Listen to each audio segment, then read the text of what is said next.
Well, hello. I'm going to take this one off. Hello and welcome. My name is Sydney Hunt, and in something like 5 days, I will have officially completed all of the required courses to graduate with my self-directed theatre degree. That being said, I've spent the better part of the last 4 years focused on studying arts administration. This path for me included things like audience services, marketing, arts admin, arts leadership, dramaturgy, directing, and a business minor. And I'd like to take a second here at the top of my presentation to thank two very influential people who have guided me along this path. I know Sandra and Adrienne are both in the audience. These women have taught me so much about what it means to create community and to excel in management. They've done nothing but listen to me and support me and my career goals, even as those have shifted over the last 4 years. I know for a fact I would not be the leader that I am today had I not wound up as Adrienne's work study and Sandra's permanent 05.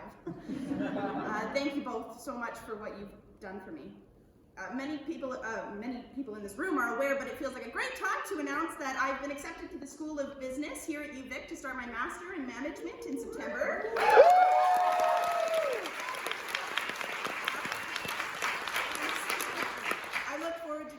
Join the team across the road and bring as much of the business world as I possibly can back to my work in not-for-profits and theater.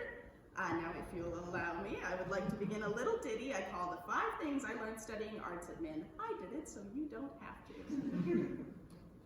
Lesson number 1. Sure, you're born with talent, but you'll be paid for skills. Standing here at the end of my degree, I can comfortably say that life does not revolve around me. I've learned that success is measured in what you give to the world and your community, and not what you do when you've got a spotlight hung above your head. Arts administration has really shown me that you're all the better when you're proving your value through honest work, time, and dedication. Supporting others often means doing things that don't place you at the center of attention, but rather put you in a position to help those around you shine. This means doing a lot of things that many would consider a skill rather than a talent. Arts administration is about collecting a bunch of little Lego blocks, and each one serves as something different. Budgeting, event planning, design, technology, taxation, international communication. All of these little things get stacked on the tower of arts administration. Everywhere we go, we collect more of them, and I don't know when I'm gonna need to use them, but each of them makes me just that much more desirable as a hire. Now, please don't take this to mean that I think it's about money. It's definitely not about money. I did not take a 4-year theater degree because I was thinking about the money. It's about setting myself up for a sustainable, long-term career doing something that I'm passionate about and making a difference in the world in my way. Lesson number 2. You're probably not as bad at blank as you think you are. I went through the first 20 years of my life assuming I was bad at math. I don't know why, because no one ever told me I was bad at math. I just figured that I was bad at math. I just assumed. In theater specifically, I've come across a bunch of folks who say that they're bad at math, so I ask you, how many of you in this room would say that you're bad at math? Yeah, don't be afraid, I was too. If you didn't raise your hand, there might be something else in your life that somebody has told you you're not very good at. Or maybe it's just that you told yourself. Well, here's the question.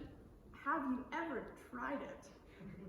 Like, have you actually sat down and practiced it? Of course, you're bad at the things that you don't do or practice. That's just how the world works.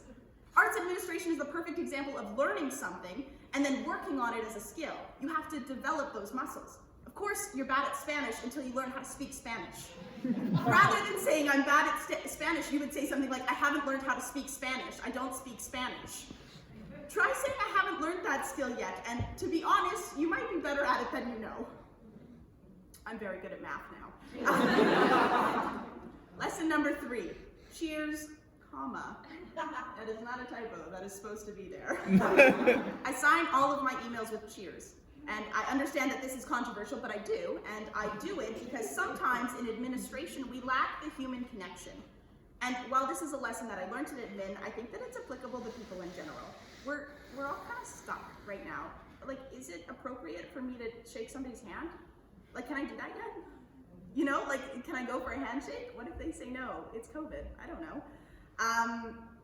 Are people smiling at me, or is it just that their eyes look angry? I don't know. In admin, I find it's easy to get caught up in the business and the structure and technology that we're quick to forget that there's another person on the other side of that Gmail account. And that person might be having a really great day, or they might be having a miserable one. I don't know about you, but it seems like when I'm the most anxious and most agitated is when I get the most aggressive emails.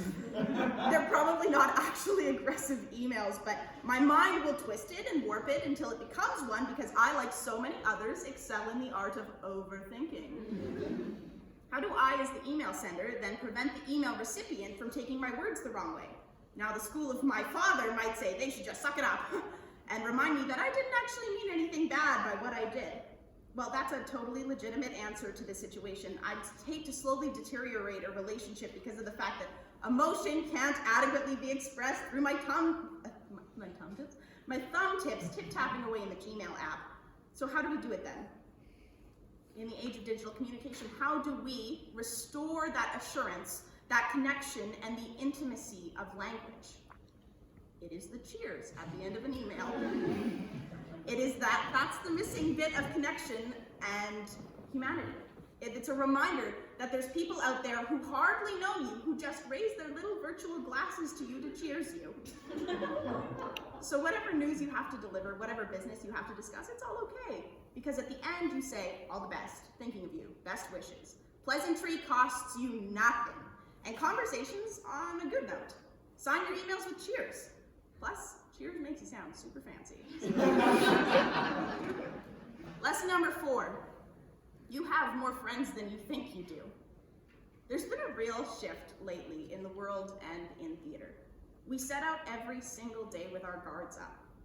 Don't get me wrong, I know that there is so much going on. I am living it too. But one thing leads to another, and small things grow and fester, and then all of a sudden you're stuck in this dirty washing machine of yuck and hatred and dismay, and no one is your friend. While that is how we feel, I want to believe that that is not true. This is the part that's going to sound funny to anybody over the age of 30, because I am only 22 years old, so please forgive me. I have spent a lot of my life so far doing stuff that lots of people don't normally do. I have spent a lot of these 22 years working on boats, working on planes that turn into boats when they hit the water, working in food trucks, working in tour vans, on the sides of mountains, on islands so small that you can hit a golf ball across it, but my swing is not that good, so I could not do it, but somebody better than me probably could. I've worked normal jobs too, I guess, in offices, in theaters, in rehearsal halls, and in all of that working and all of that learning, I have yet to meet another person who does not appreciate a friend. This is the part where I, as an academic, should say, prove me wrong, please, but I don't want it. I really don't want anybody to ever prove me wrong on this point. I am looking up. I am expecting that people are good. I'm anticipating goodness and joy and connection from people that I don't even know yet. I do that because I screw up a lot. Like, a lot. Wow, I wrote a lot 4 times. And I've gotten stuck a lot. Have you ever seen the headlines that say, tour guide gets van stuck on beach as incoming tide sweeps them away? That is literally me. That has happened to me before. I got out of it though, because I made friends really freaking quick. And we jacked it out of the sand and only half of us got wet. That's what I mean when I say you've got friends. It's not just me or people like me who live these strange conglomerate experiences and have 40 different versions of themselves going on at any given point in time. It's everyone. You can literally just ask for help. Arts administration is about connecting and making eye contact and listening and laughing and sharing humanity back and forth. We don't just crunch numbers and play with money all day. We make friends with everyone.